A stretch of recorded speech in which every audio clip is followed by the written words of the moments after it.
शक्तीपीठ महामार्गाची लांबी ही 802 किलोमीटर असणार आहे। साधारणपणे देशामध्ये जे राष्ट्रीय महामार्ग होतात त्याच्या खर्चाचा हिशेब करता हा महामार्ग केवळ 30 ते 32 हजार कोटीमध्ये व्हायला पाहिजे होता, परंतु प्रत्यक्षामध्ये 86,000 कोटी रुपयाचा खर्च दाखवून जवळपास 50,000 कोटी रुपये हाणण्याचा डाव राज्यकर्त्यांनी आखलेला आहे। आणि म्हणून मुख्यमंत्र्यांच्या पासून ते स्थानिक लोकप्रतिनिधीपर्यंत सगळेजण या शक्तीपीठाच्या मागे लागलेले आहेत।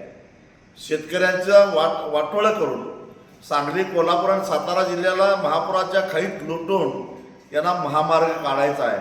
आणि या महामार्गाच्या आड येणारे गिरीश मोठेसारखे सामान्य कार्यकर्ते, खरं तर एक महापालिकेमध्ये सहाय्यक शिक्षक म्हणून काम करणारा माणूस, या माणसानं केवळ शक्तीपीठामुळे होणारे तोटे लोकांना सांगितले आणि म्हणून आकस्मिकतेनं त्यांना निलंबित केलं गेलं।